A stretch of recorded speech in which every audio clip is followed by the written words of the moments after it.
ಮಾತಾಡ್ರೆ ಹೆಂಗಾಗುತ್ತೆ? ರೀತಿ ರಿವಾಜುಗಳು ಇರ್ತವೆ. ನೀವು ಗದಿಸ್ಕೊಂಡು ನಾವು ನಮ್ಗೆ ಇಂಜಸ್ಟಿಸ್ ಆಗಿದೆ ಅಂತ ನಾವು ಹೇಳಕ್ ಬಂದಿರೋದು. Delay of justice also injustice. ನಿಮ್ಗೆ ಗೊತ್ತಾ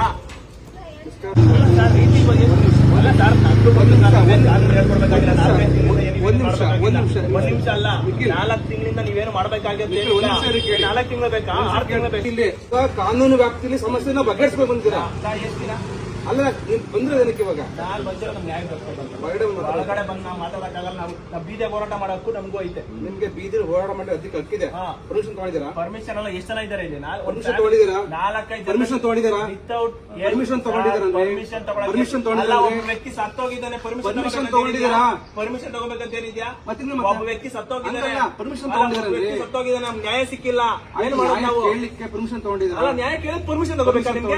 ಏನ್ ಮಾತಾಡ್ತಾ ಇದ್ದೀರಿ ಸರ್ ನೀವು? ನೀವೊಬ್ಬ ಸಬ್ ಇನ್ಸ್ಪೆಕ್ಟರ್. ನೀವು ಹೌದು, ನೀವು ನ್ಯಾಯ ತಗೊಳಕ್ ಪರ್ಮಿಷನ್ ತಗೋಬೇಕು. ಅಲ್ಲಪ್ಪ, ನ್ಯಾಯ ತಗೊಳ್ಳಿಕ್ಕೆ ರೀತಿ ಇದೆಯಪ್ಪ. ಅಲ್ಲ, ರೀತಿ ಯಾವ ರೀತಿ? ಮತ್ತೆ ಇಲ್ಲ, ಇಲ್ಲಿ ಏನು ಬಗೆಹರಿಸ್ಕೋಬೇಕು ಆ ತರ ಬಂದಿದ್ರೆ ಕುತ್ಕೊಂಡು ಒಳಗಡೆ ಬಂದು ಮಾತಾಡಿಬೇಕಾರೆ ಒಂದ್ ನಿಮಿಷ ಕೇಳಿ, ಒಂದ್ ನಿಮಿಷ ಕೇಳ್ರಿ.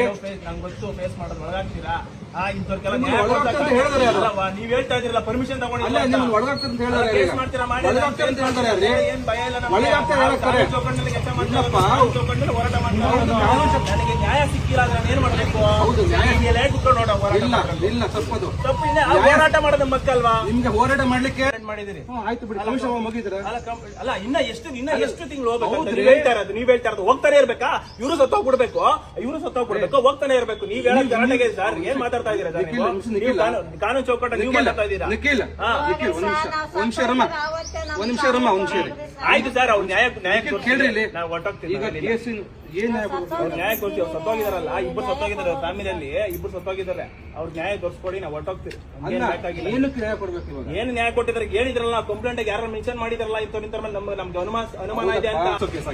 15 ದಿನ ಬಿಟ್ಬಿಡಿ ಸರ್, ಬೇಕಾಗಿಲ್ಲ.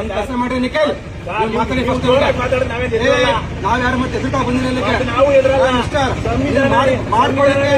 ಒಂದ್ ನಿಮಿಷ ಮಾಡ್ಕೊಳ್ಳಿಕ್ಕೆ ರೀತಿ ರಿವಾಜ್ ಇರುತ್ತೆ. ಯಾರು ಎದುರಿಸಿ ಯಾರು ಎದುರಲ್ಲಿ ನಡೆಯೋದಿಲ್ಲ.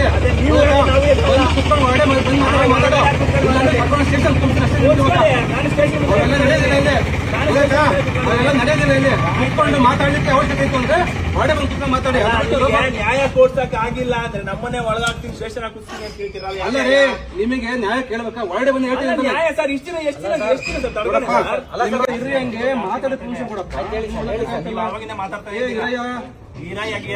ಮರ್ಯಾದೆ ಕೊಡ್ಬೇಕು. ನಾನು ಮರ್ಯಾದೆ ಕೊಟ್ರೆ ನೀವು ಎಲ್ಲ ಸಬ್ ಇನ್ಸ್ಪೆಕ್ಟರ್ ಆಗಿರಿ. ನೀವು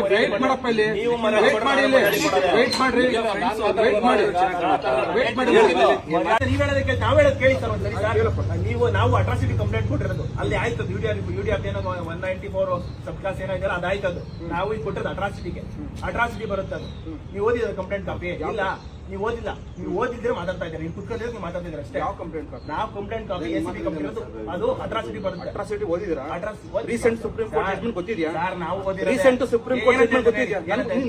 ಅಟ್ರಾಸಿಟಿ ಏನಂತಾರೆ ನೀವು ಹೇಳಿ. ನೀವು ಪ್ರೈಮ್ ಆಫೀಸ್ ಏನ್ ಕಾಣಿಸುತ್ತೆ ಫಸ್ಟ್ FIR ಮಾಡ್ಬೇಕು ಅನ್ಸುತ್ತೆ. ಕೆಲಸ ಮಾಡ್ರಿ, ಒಳಗಡೆ ಬಂದು ಕುತ್ಕೊಂಡ್ರೆ ಮಾತಾಡಕ್ಕೆ ನೀವು ಅಷ್ಟ ನಿಮ್ಗೆ ಗೊತ್ತಿಲ್ಲ ಇದು ಕೇಸ್ ಬಗ್ಗೆ. ಅಲ್ಲ, ನೀವು ಓದಿರ್ಬೋದು, ನಿಮ್ಗೆ ಗೊತ್ತಿಲ್ಲ. ನೀವು ಹೊಸ ಬಂದಿದ್ದೀರಾ, ಯಾರು ಹೆಂಗೆ ಅಂತ ತಿಳ್ಕೊಳ್ಳಿ. ಬನ್ನಿ, ಒಳಗಡೆ ಬಂದು ಹೋಗ್ಲಿ. ಆಗಲ್ಲ ಬನ್ನಿ ಸರ್. ಫೋನ್ ಮಾಡಿದ್ರು, ಮೆಸೇಜ್ ಹಾಕಿದ್ರು,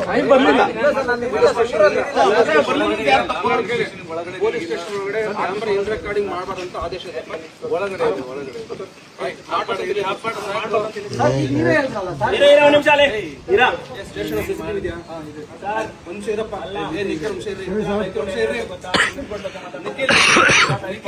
ನಿಖಿಲ್ ಅಂಶ ಕೇಳಿಲ್ಲ. ಈಗ ಸ್ಟೇಷನ್ ಇನ್ ರೆಕಾರ್ಡಿಂಗ್ ಇದೆಯಾ? ಅಲ್ಲೇ ನಿಮ್ದು ಖಾತೆ ಕೊಡ್ತೀವಿ. ಯಾವಾಗ ನಾವು ಆರ್ಟಿಎಫ್ ಮಾಡಿ ಆಮೇಲೆ ಕೊಡೋದು ನೀವು